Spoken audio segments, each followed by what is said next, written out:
To actually make logical, fair, and honest YouTube reviews, I have to be open to what is true, what is logical, and what is wise. I told you yesterday that it is extremely high likelihood that the next Fujifilm GFX camera is likely the IMX461 monochrome.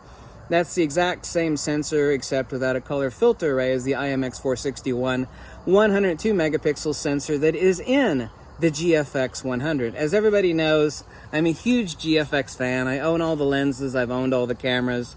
I still own both of them. I don't own the GFX 50S anymore. The only other possibility of the next GFX camera other than a monochromatic GFX 50R, and as I said, and I was 100% accurate, that Fujifilm would literally corner monochromatic cameras out there, because the only other options you have are an obnoxiously expensive like a monochrome, which is it's slower than a constipated turtle, or a phase one. Here comes kitty cat. Here comes both kitty cats. Or a phase one monochrome, which costs probably more than your house costs. It costs about as much as my house cost right here off to the side. So the other option for a GFX camera without cannibalizing the GFX 100, because Fujifilm, before the end of the year, or at least by January of 2021, is going to include a firmware update. They've been talking about it now for a year and a half. That will do immediate IBIS movement of the 102 megapixel sensor that's in the GFX 100. So it will actually create an instant, near instant HDR image, something on the order of 400 plus megapixels. Every GFX 100 owner is waiting for that. What Fujifilm could do on the next GFX camera, other than the monochrome, is the IMX461, which is a bare array, the same sensor that's on the GFX 100, with an IBIS mech, and include that into a smaller GFX 50S with no vertical grip.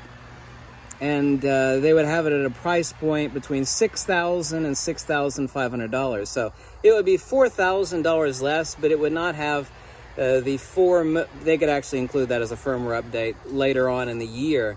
But that would not cannibalize or actually step on the face, if you will, of the sales of the GFX 100.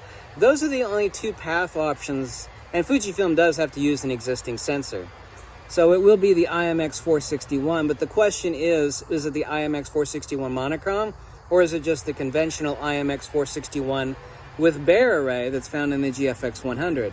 If that's the case, then they would make a slightly different smaller version of the GFX 50S. The current GFX 50S actually has a huge volume on the body. I don't know if you actually know the huge bump that's on the back that the LCD screen is attached to, but there's plenty enough room in the GFX 50S for the inclusion not only of the sensor, obviously so, because the sensor's the same size, but also too of the IBIS mech. They could include that and have it be a pared down version, yet an upgraded version of the GFX 50S, and that would not trample or step in the face of the GFX 100 as so far as cannibalization of sales. Those are the only two available options, and Fujifilm has to use an existing sensor. It is not some sensor that is maybe going to come out, in 2021 or the end of 2020. It has to be the IMX461. So the only question is it going to be the GFX 50R with monochromatic sensor IMX461, or is it going to be the IMX461 sensor with IBIS mech into a slightly modified, pared down, slightly smaller version of the GFX 50S? Either option is great, and neither one of them would, certainly not the monochrome, would not cannibalize sales of the GFX 100. So to be fair, logical, and wise, both of those options have to be left open to be said. So if it's not one, it's the other, and I can easily see that either option would make people happy. Like, there are a lot of people out there that have told me, they said, hey, I'd like to buy a GFX 100, but I don't have $10,000. But what if I could get a pared down version that doesn't have the integrated vertical grip, obviously so, that the GFX 100 doesn't have.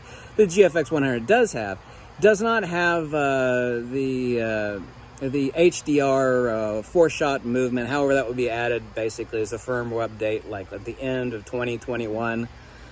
So it would have 80% of the functionality of the GFX 100, but the same sensor and a slightly smaller, more power anorexic IBIS mech.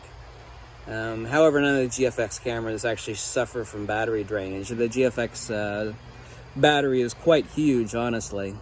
Got like 8 of them. So those are the two options for the next iteration of the GFX camera for introduction and announcement sometime in early 2021. Hey, kitty. Hey, kitty. You gonna come over here? Hey, kid. Let's take a look at the kitty. Well, I better not show the kitty. Because that I got a trash can with my address on there. And I'll just show. Hey, kitty. Hey, kitty. What? Kitty. Hey, kitty. He's a cute one. There you go. Hey, kitty. Say hey, kitty. Yeah. Yeah, that's how cats are. They just don't care. Like, I'm ignoring you right now. Cats, right? Bye.